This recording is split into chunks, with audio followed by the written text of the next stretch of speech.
Congratulations, as you have made it to the last lesson of www.learnquickbooksfree.com.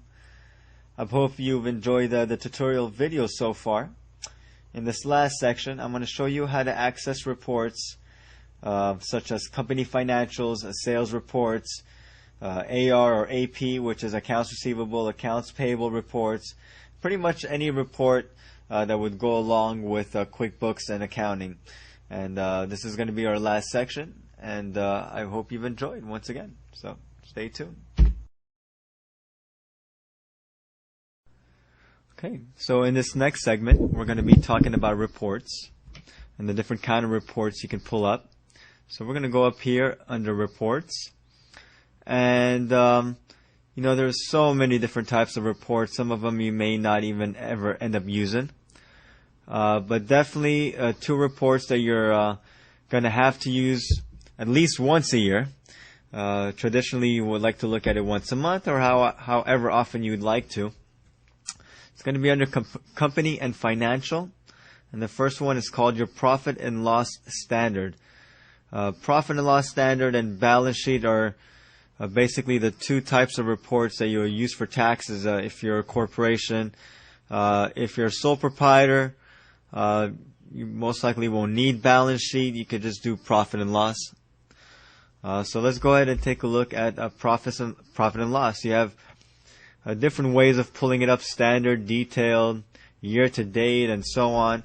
But let's go ahead and do the standard, which is most likely what you're going to be using most of the time. Okay. And from over here, you can basically choose whether you want it this month to date, last month. There's a few different criteria here. You could select it by actual dates, a range of dates that you'd like. So there's a few ways to select your report.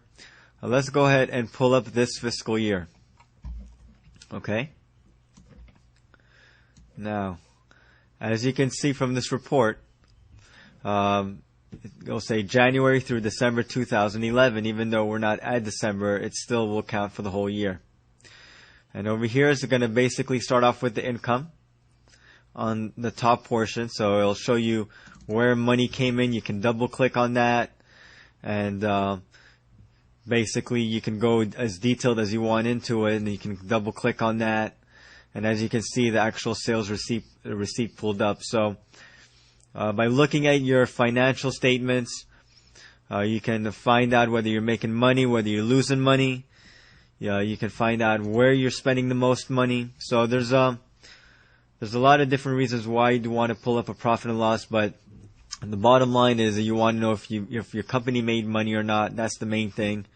If you're making money, then you're doing good, obviously. And if you're losing money, then you definitely have to figure out what's going on. But that's a whole different story and altogether. But so here we go. So as you can see, once again, you can pull up so many different options of what you could do with your report.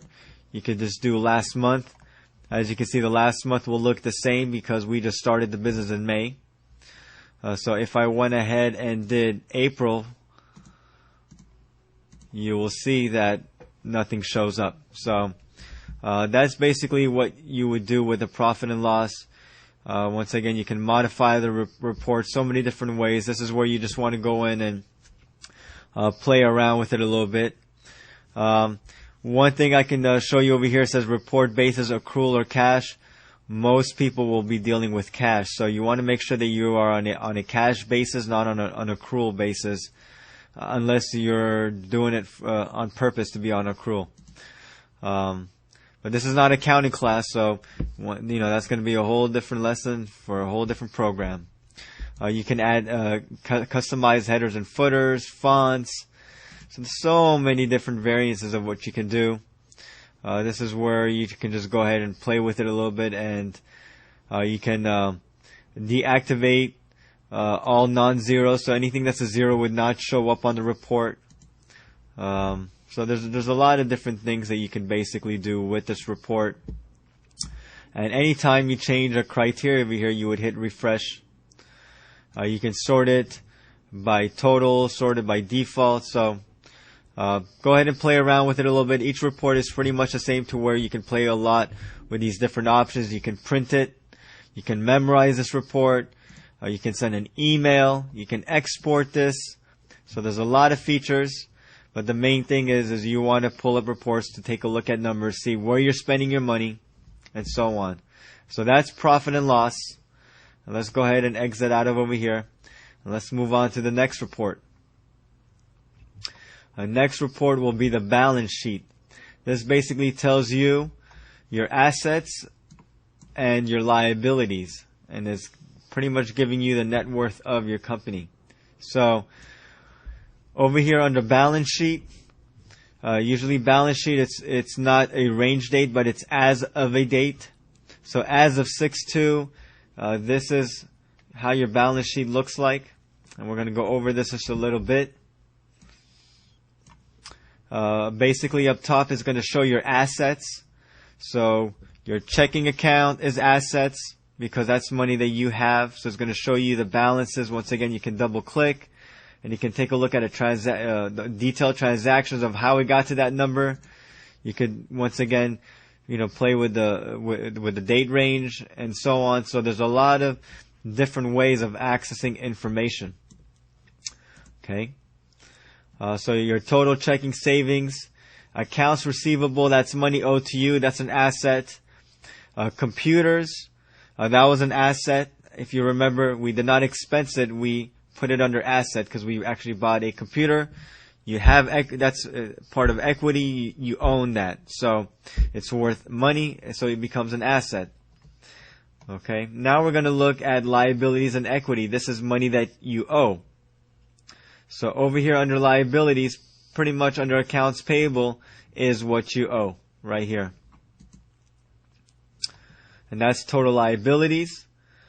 And equity, this is a little bit more advanced, but loans payable officer, this is money that the company owes you. Opening balance equity, remember that $2,500 that you started with, so that's money that's owed to you. Net income, that's money that you made. So your total equity is this plus the liabilities equals that, and total liabilities and equity will always equal total assets. So no matter what you do up here, it's going to have an effect down here, and those two numbers will always match. Okay? And that basically takes care of company financials. Once again, there's other charts that you can do over here. Actually, let me show you one more report.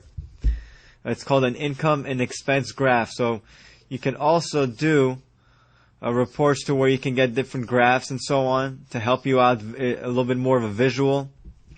Gives you percentages of where you're spending your money. 80%, 86% went towards contract services. 8% went towards printing and production. 4% meals and entertainment.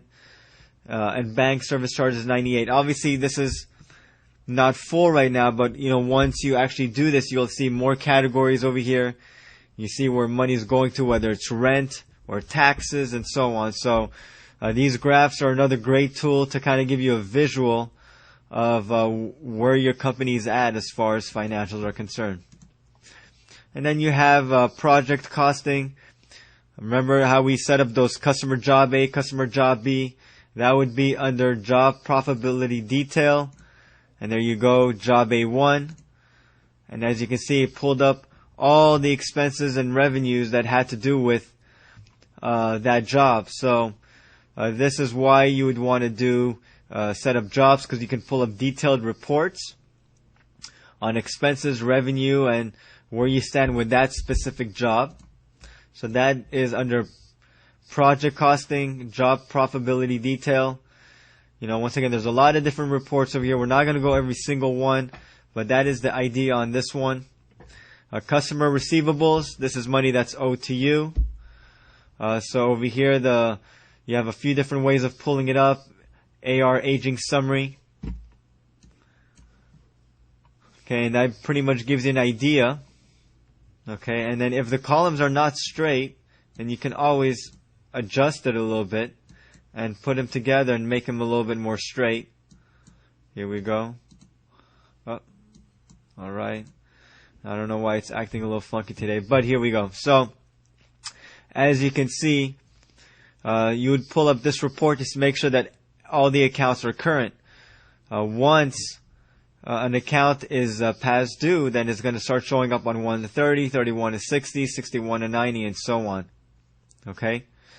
If it comes to a point where you have someone owing you money and you feel like you're just not going to collect that money, you could send that AR adjustment to bad debt, and that would be under company, make journal entries, and you would go ahead and credit AR and debit bad debt. But once again, that's more on the accounting lessons and not so much on the QuickBook lessons. Okay? So this is where you would pull up that. Once again, back to reports. You could do it by detailed. You could do it by so many different ways of pulling up ARs. You could do it graphs. So, go ahead and play around with these reports, and you'll see what kind of information it gives you. And once again, so there's so many different ways of looking at it. So that's for AR. The next one would be vendors and payables. This is money that's owed to you, and we're going to be looking at that right now. And that concludes the first part of this lesson. Visit our website to see the second part of this lesson at www.learnquickbooksfree.com.